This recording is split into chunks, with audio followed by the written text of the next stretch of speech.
오늘은 어찌하여 네 하나님 여호와를 잊어버렸느냐, 그런 주제로 말씀을 전하겠습니다. 어찌하여 네 하나님 여호와를 잊어버렸느냐. 13절 말씀입니다. 13절. 바벨론의 식민 통치를 받으면서 그들을 두려워하고 절망하고 불안해하고 있는 이스라엘 백성들을 찾아와서 하나님께서 하신 위로와 약속의 말씀이에요. 위로의 약속의 말씀. 우리가 읽은 본문이 위로의 약속의 말씀입니다. 여러분, 두려워하지 마시고 염려하지 마세요. 여러분 혼자가 아닙니다. 누가 계세요, 여러분? 하나님이 계시잖아요. 하나님 어디 계세요? 여러분 곁에 계시잖아요, 항상. 때로 우리가 잊어버릴 때가 있어요. 잊어버릴 때가. 너무 세상만 바라보고 세상만 쳐다보다 보면 잊어버릴 때가 있습니다. 이스라엘 사람들은 바벨론만 쳐다보다가 하나님이 계시다는 걸 잊어버렸어요. 세상의 문제만 너무 바라다 보면 하나님을 잊어버립니다. 여러분, 하나님 잊어먹지 마세요. 항상 잊지 마세요. 하나님 어디 계세요? 내 곁에 하나님이 계시다는 거 잊지 마시고 두려워하지 마시고 승리하시기를 주의 이름으로 축복합니다. 자, 오늘 본문은 바벨론 통치하에서 고통당하고 있던 하나님의 백성들의 이 기도와 그 기도에 대한 하나님의 응답의 말씀으로 이렇게 이루어져 있습니다. 자, 우리가 잘 알고 있는 것처럼 이스라엘은 바벨론에게 70여 년 동안 식민 통치를 당했어요. 그 고통은 이루 말할 수가 없었겠죠. 우리나라는 36년 동안 일본에게 나라를 빼앗겨서 36년 일제 강점기를 지냈는데 아직까지 그 상처가 놓여 있고 그 문제 때문에 아직까지 국론이 분열되어 있고 그런 모습을 우리가 날마다 뉴스를 통해서 접하고 있습니다. 근데 무려 70년 동안 고통을 당했어요. 70년 동안. 자, 이 이사야 51장은 이 고통을 당하고 있는 이스라엘 백성들에게 하나님 찾아오셔서 위로하시는 말씀으로 시작이 됩니다. 위로하는 말씀으로. 어떻게 하나님이 위로해 주셨느냐? 51장 3절 말씀, 우리 읽지는 않았지만은 3절 말씀 한번 읽어보겠습니다. 시작.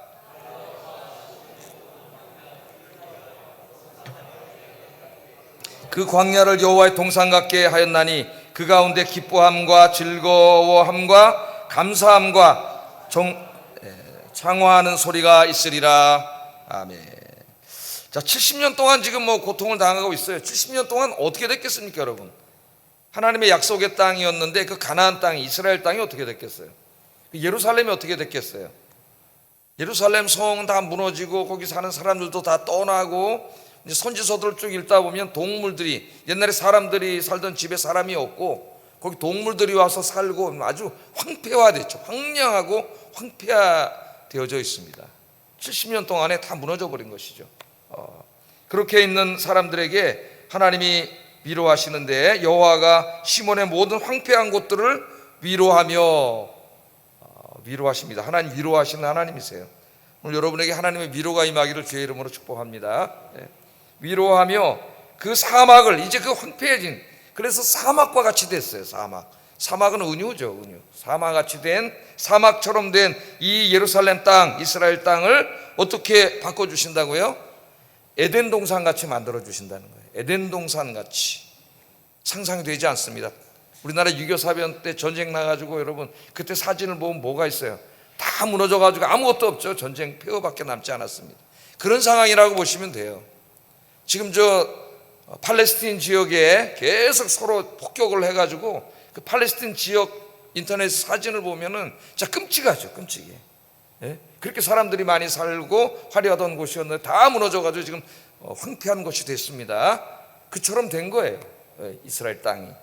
하나님의 거룩한 성 예루살렘이 그렇게 됐습니다. 그런데 하나님이 그 한가운데 찾아오셔가지고 위로를 하시는데 그 황폐한 곳, 사막처럼 된 곳을 내가 어떻게 해주신다고요? 에덴 동산으로 만들어주겠다. 에덴 동산으로 만들어주겠다. 그렇게 약속을 하셔요. 또 그 광야를, 사막을 광야로, 똑같은 겁니다. 다시 표현한 걸 뿐이지. 그 광야를 이제는 에덴 동산을 뭐로 바꿨어요? 하나님의 동산같이 만들어준다.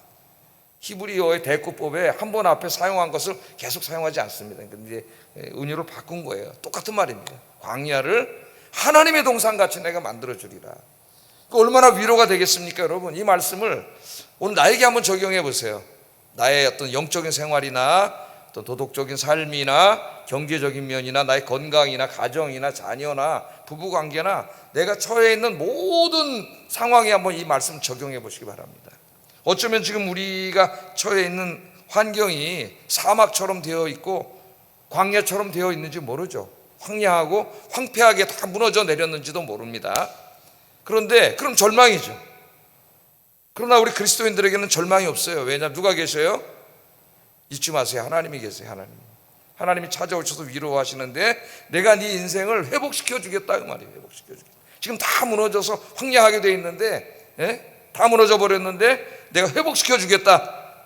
네 건강을 회복시켜 주고 네 경제적인 문제를 해결해 주고 네 가정의 문제를 해결해 주고 네 영적인 부분을 내가 회복시켜 주겠다. 하나님 그렇게 말씀하시는 거예요. 다 회복시켜 주시는데 그 삶이 어느 정도냐 하면은 이 땅에 인간이 살 때 가장 이상적이고 행복했던 시대, 그때가 언제? 에덴 동산에 살 때입니다. 에덴 동산에 살 때 그때처럼 회복시켜 주시겠다. 하나님 그렇게 약속을 하고 있습니다. 자, 이 말씀이 하나님이 주시는 위로와 약속의 말씀입니다. 이 말씀은 성경 66권 전체의 요약의 말씀이에요.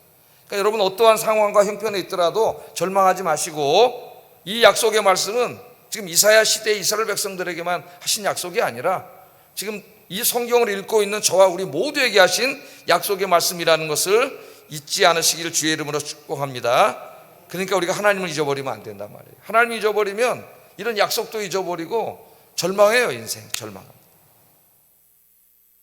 자, 그러면 이처럼 하나님의 약속을 알고 있는, 약속을 받은 우리들은 어떻게 살아야 되느냐? 하나님이 이루어지신다고 했으니까 그냥 나는 수동적으로 기다리면 하면 될까요? 성경은 그렇게 이야기하지 않아요. 이 약속을 받은 사람들의 삶에 대해서 이야기합니다. 어떻게 해야 되느냐?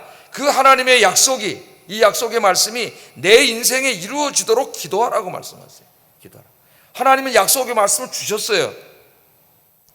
사막과 같이 광야와 같이 다 황폐하고 무너진 내 인생에 찾아오셔서 이 약속의 말씀을 주셨습니다. 내가 에덴 동산으로 회복시켜 줄게. 우리는 그냥 가만히 기다리면 되는 게 아니고, 이 약속을 받은 사람은 어떻게 해야 돼요? 그 약속이 속히 내 인생에 이루어지도록 기도하라. 기도하라고 말씀하십니다. 그래서 이제 그 다음 말씀, 오늘 9절부터 11절이 이 약속을 받은 이스라엘 백성들이 기도한 내용이에요. 저 여러분도 기도하시기 바랍니다. 어떻게 기도했는지 한번 읽어보겠습니다. 시작.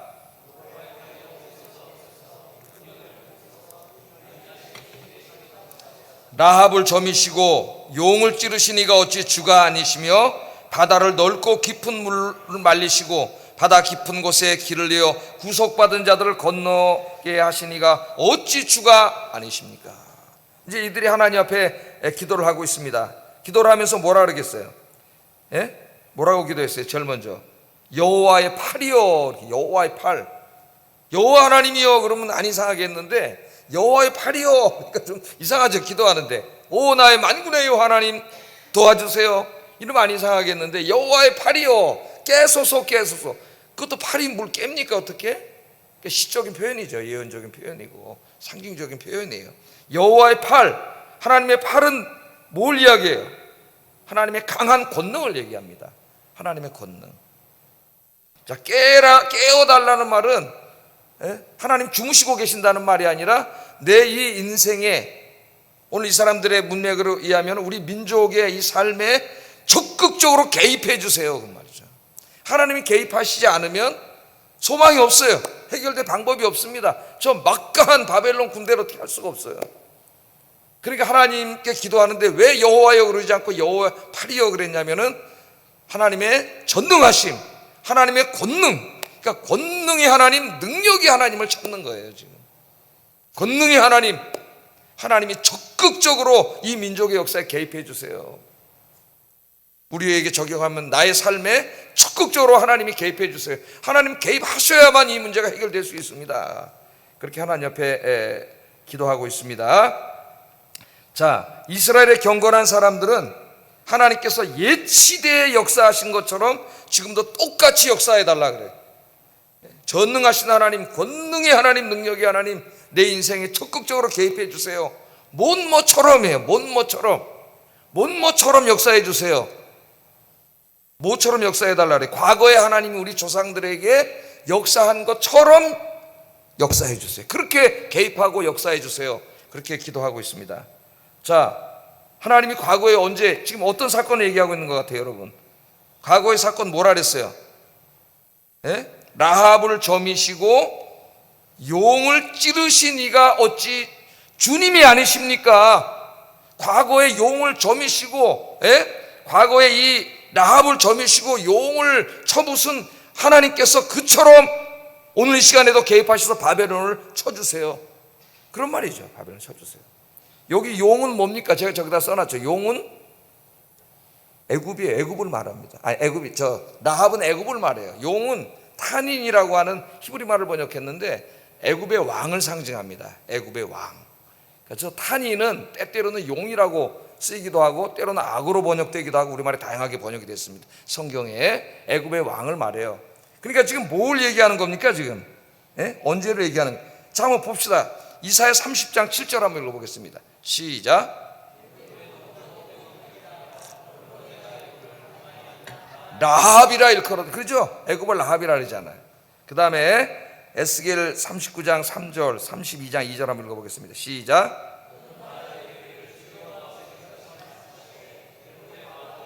내가 너를 대적하노라. 너는 자기의 강들 가운데 누운 큰 악어. 이 악어가 탄인이에요. 탄인 똑같은 말입니다. 탄인이라 스스로 이르기를 나의 이 강은 내 것이라 내가 나를 위하여 만들었도다 하는도다. 그러니까 여기서 악어는 누구예요? 용. 탄인은 누구예요? 애굽의 왕이죠. 애굽의 왕.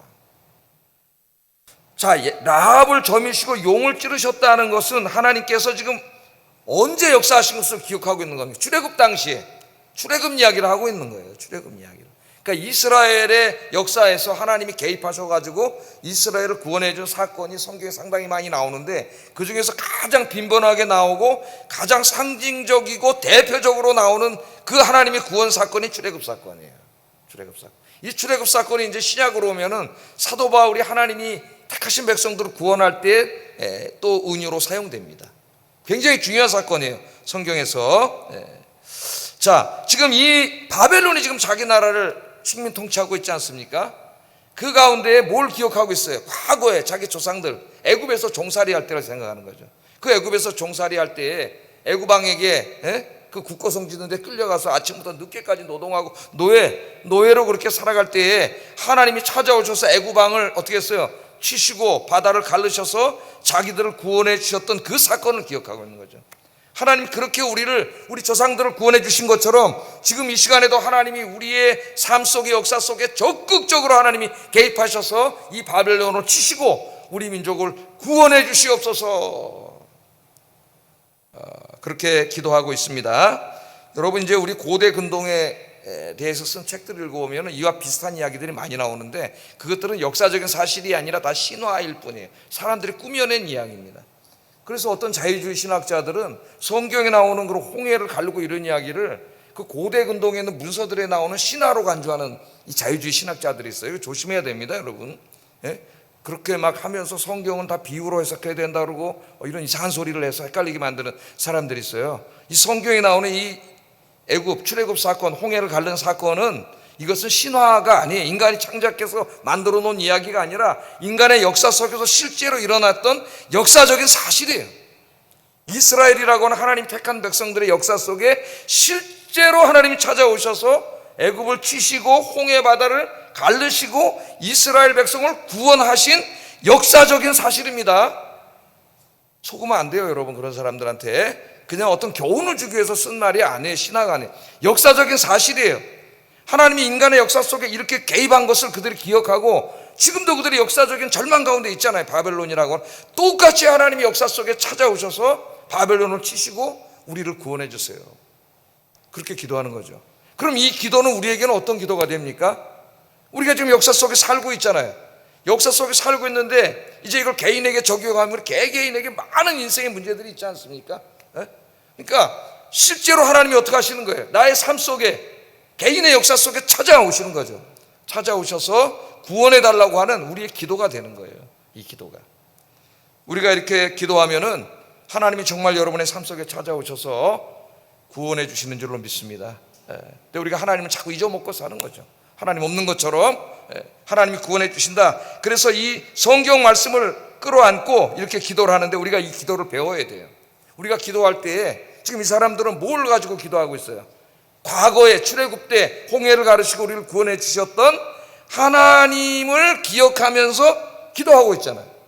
이처럼 성경 말씀을 기억하고 인용해서 기도하면은 어떠한 유익이 있습니까, 여러분?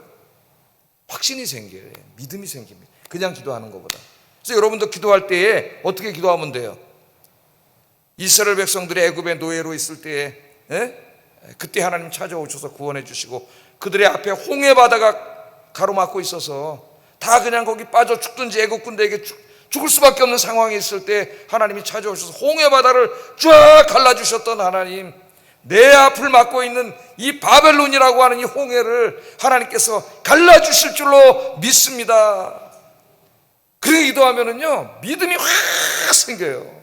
확신이 확 생겨요. 확신이. 그래서 기도할 때에 성경 말씀을 인용해서 기도하는 게 굉장히 중요해요. 구하라 그러면 주실 것이요, 찾으라 그러면 찾을 것이요, 문을 두드리라 그러면 너에게 열릴 것이니 구하는 이마다 얻을 것이요, 찾는 이가 찾을 것이요, 문을 두드린 이에게 열릴 것이니라. 이렇게 약속하신 하나님, 이 말씀을 의지하여 기도합니다. 주님이 이루어 주실 줄로 믿습니다. 그럼 믿음이 확 생겨요. 믿음이. 그냥 기도가 건성으로 하는 기도가 아니라 믿음으로 확 생겨가지고 걱정 근심이 다 없어져요. 걱정 근심. 그래서 여러분 기도하실 때에 성경 말씀을 인용해서 기도하시기 바랍니다. 그러려면 성경을 많이 읽어야 되겠죠. 성경을 많이 읽으셔야 돼요. 성경은 다 약속의 말씀이에요. 이렇게 역사하셨던 하나님, 이렇게 약속하신 하나님, 우리 좀 이따 환자들을 위해서 기도할 때도 어떻게 기도해야 돼요? 야고보서 5장에 병든 자를 위하여 기도하라. 의인의 기도는 역사하는 힘이 많으니라 라고 약속하신 하나님, 라고 야고보서 5장에 약속하신 하나님, 이 말씀에 의지하여 우리가 우리 교회 안에 지금 아프고 병든 사람들을 위해서 기도합니다. 기도합니다. 의인의 간구는 역사하는 힘이 많다고 했사오니 우리가 중보 기도할 때 이 병든 분들, 이 질병으로부터 하나님이 치유하여 주시옵소서. 그렇게 기도하면 믿음이 확 생겨요. 남의 기도할 때 뭐 그냥 건성으로 이렇게 기도하는 게 아니라 그 약속이잖아요. 하나님 하라 그랬고 약속을 주셨잖아요. 의인의 간구는 역사하는 힘이 크다고 하나님이 약속해 주셨어요. 중보 기도가 굉장히 중요한 겁니다. 여러분, 우리가 여기서 교회를 위해서, 선교를 위해서, 아픈 사람들을 위해서, 사역자들을 위해서 이 기도하는 게 아무것도 아닌 게 아니에요. 이 기도가 있기 때문에 사역이 되는 거예요. 여러분, 의인의 간구는 뭐가 커요? 역사하는 힘이 크민이라. 할렐루야. 그 말씀을 의지하고 기도하면 믿음이 생겨요. 믿음이. 그러면 중보 기도하게 돼요. 아픈 사람들을 위해서 간절히. 이게 기도의 모범이에요. 여러분도 성경 말씀 인용하면서 기도하시기를 주의 이름으로 축복합니다. 그런데 이 기도를 잘 보면은 이런 말이 있어요. 바다 깊은 곳에 길을 내셨다 그래요. 하나님 바다 깊은 곳에 길을 내셨다. 여러분, 바다 깊은 곳에 인간이 어떻게 길을 냅니까? 길을 낼 수가 없잖아요. 바다 깊은 곳과 길을 내었다는 이 말이 뚜렷한 대조를 이루고 있습니다. 바다 깊은 곳에는 그 누구도 길을 낼 수가 없어요. 그런데 누구만 길을 낼 수 있어요? 하나님은 길을 낼 수가 있어요. 인간은 불가능한데 하나님 앞에는 불가능이 없잖아요. 하나님 전능하신 하나님이세요. 그러니까 하나님이 어떻게 해서 홍해를 쫙, 홍해를 갈라서 여러분 물기둥이 딱 섰어요. 물기둥이 물인데 이게 갈랐는데 확 합쳐져야 되는데 그냥 쫙 하나님께서 바다 밑에 길을 내시고 하나님의 백성들을 건너가게 하셨어요. 그래서 제가 이 설교 준비하다가 찬송을 몇 곡 듣다 왔습니다. 길을 만드시는 주님, 굉장히 은혜스러운 찬송인데 기적의 하나님, 능력의 하나님, 길을 만드시는 하나님. 우리가 볼 때는 인생의 길이 안 보여. 다 막혀가지고 어떻게 할 수가 없는 것 같은데 여러분 절망하지 마세요. 우리 하나님은 어떤 하나님이에요? 길을 만드시는 하나님. 우리가 볼 때는 길이 안 보여도 그건 우리 생각이고 하나님은 길을 만들어주시는 하나님인 줄로 믿습니다. 하나님 바다 깊은 곳에 길을 내시고 우리 인생이 볼 때 불가능하다고 생각한다 할지라도 하나님은 불가능이 없기 때문에 하나님께서 우리 문제를 해결해 주실 줄로 믿습니다. 그래서 이 사람들이 하나님 앞에 간절히 기도를 했어요. 자, 하나님은 약속하셨습니다. 이 순서를 잘 봐야 돼요. 하나님은 약속하셨어요. 네 인생을 내가 에덴 동산같이 만들어 줄게. 그 약속을 받은 사람들은 어떻게 해야 돼요? 수동적으로 기다리는 게 아니라 이 약속의 말씀이 내 인생에 속히 이루어지게 해달라고 하나님 말씀을 인용하면서 이 사람들처럼 기도해야 된다. 기도해야 돼요. 간절히 기도해야 돼요. 우리 인생의 모든 문제는 기도 외에는 방법이 없습니다. 그런데도 현대인들이 기도를 안 해요. 그게 얼마나 안타깝겠어요. 얼마나. 예? 기도를 해야 되는데 하나님 앞에, 더욱더 하나님 앞에 나와서 기도해야 되는데, 이 기도를 들으시고 하나님이 이제 응답하신 내용이 12절부터 16절까지예요. 12절부터 16절. 첫째, 하나님이 하신 말씀은 뭐냐? 두려워하지 말라는 겁니다. 사람들을 두려워하지 말라, 바벨론을 두려워하지 말라, 바벨론 왕을 두려워하지 말라, 그 말이에요. 왜 두려워하지 말아야 됩니까? 예? 하나님이 계시기 때문이죠. 하나님이 계시기 때문에. 예? 그래서 우리가 기도할 때 중요한 게 뭐냐면 하나님이 누구인가를 깊이 생각하는 거예요. 12절 13절 한번 읽어보겠습니다. 시작. 죽을 사람의 아들을 두려워하느냐? 하늘을 펴고 땅의 기초를 정하고 너를 지은 자 여호와를 어찌하여 잊어버렸느냐? 너를 멸하려고 준비하는 저 학대자의 분노를 어찌하여 항상 종일 두려워하느냐? 학대자의 분노가 어디 있느냐? 하나님 말씀하셨어요. 그러니까 이 사람들이 출애굽의 하나님을 기억하면서 믿음으로 기도했죠. 근데 우리 인간은 연약해요. 상황이 너무 힘들고 어렵고 고통스러우면 기도하면서도 뭐가 생겨요? 마음에 또 의심이 생기고 또 염려가 생기고 또 걱정이 생기고, 아마 다 경험해 보셨을 거예요. 기도에 눈을 떴어요. 5분만 지나면 또 뭐가 보여? 현실이 보이잖아요. 현실이. 또 걱정이 되고 염려가 되는 거예요. 약속을 붙잡고 믿음으로 출애굽을 사건을 기억하면서 하나님이 해결해 주실 줄로 믿습니다. 바다 깊은 곳에 길을 내신 하나님, 내 인생에도 길을 내주실 줄 믿습니다. 그렇게 하나님께 간절히 기도했지만 또 눈을 뜨면 인간의 연약함이 나오는 거죠. 뭐 저도 그런 걸 많이 경험했지만 현실이 그대로 있으니까, 바벨론 왕이 그대로 있으니까, 바벨론이 망할 것 같지 않으니까, 현실이 전혀 변할 것 같지 않으니까, 그럼 또 어떻게 돼요? 기도하면서도 또 절망이 오고 두려워지는 거예요. 바벨론 왕이 두려워져요. 그때 하나님 뭐라 그러세요? 너희를 위로하는 자는 나라 그러잖아요. 나 곧 나이니라. 내가 누구냐 그 말이죠. 내가 누구냐 그 말이에요. 네? 전능하신 하나님 아니냐? 너희를 구원하는 자가 누구냐? 나다. 나 곧 나다. 전능하신 하나님을 말하는 거예요. 전능하신 하나님이다, 그렇게 이야기합니다. 어찌하여 저 바벨론 왕을 두려워하느냐? 그는 죽을 자, 한 사람의 피조물, 인간에 불과한 자를 어찌 두려워하느냐? 그러면서 뭐라 그래요? 하늘을 펴고 땅의 기초를 정하고 너를 지은 자. 어떤 하나님이에요? 창조주 하나님, 전능하신 하나님이죠. 저까지 니네들이 지금 두려워하는 저 인간은 그냥 좀 있으면 죽을 자예요. 죽을 자. 하나의 인간에 불과해. 아무것도 아니야. 그런데 그 인간을 그렇게 두려워해 니네들이. 예? 그럼 지금 너희를 위로하는 나는 이제 하나님 아니냐? 내가 어떤 하나님이냐? 뭐라 그러는 거예요? 천지를 창조하시고 인간을 창조하신 창조주 하나님, 전능하신 하나님이 아니냐? 왜 그 하나님을 잊어버렸느냐? 왜 그 하나님을 잊어버렸느냐? 우리가 살아가면서 우리 눈으로 이제 현실적인 문제를 많이 직면합니다. 우리 인생에. 그러면 그 문제가 클수록 우리 눈은 자꾸 그 문제에 집중하게 되고, 그럼 절망감이 몰려오고 두려워지고, 우리는 그럴 수밖에 없는 연약한 존재예요. 그때 나타나는 현상이 뭐냐면 하나님을 잊어버려요. 문제에 집중하면은 하나님을 잊어버립니다. 홍해를 바라보는 순간 하나님은 보이지 않아요.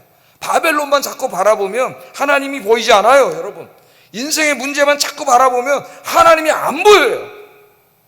내 병만 자꾸 바라보면 하나님이 안 보여요.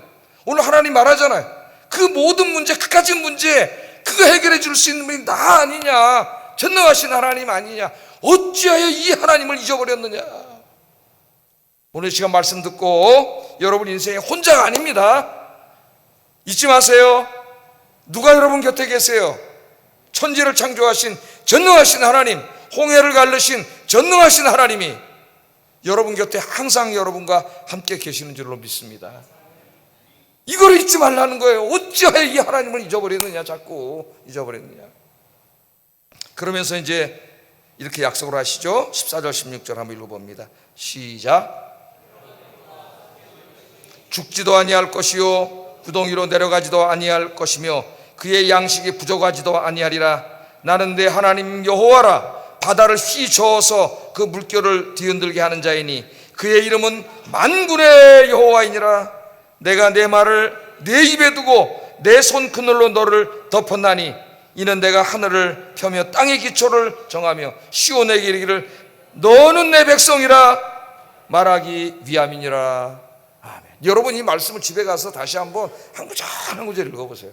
한 구절 한 구절 읽을 때마다 힘이 납니다. 여러분 힘이 나고 용기가 나요. 용기가. 결박된 포로가 속히 놓일 것이다. 그러니까 이제 바벨론으로부터 해방시켜 주신다는 말씀이죠. 속히 줄 것이다. 이제는 죽지 않을 것이다. 예? 구덩이로 내려가지 않을 것이다. 구덩이는 뭐 구덩이 파놓고 거기 빠진다는 얘기가 아니라 하나의 은유죠. 네 삶이 다시 밑으로 곤두박질 치지 않을 것이다 그 말이죠. 예? 양식이 부족하지도 아니하리라. 내가 다 공급해 주겠다 그 말이에요. 이 말을 하는 분이 누구예요?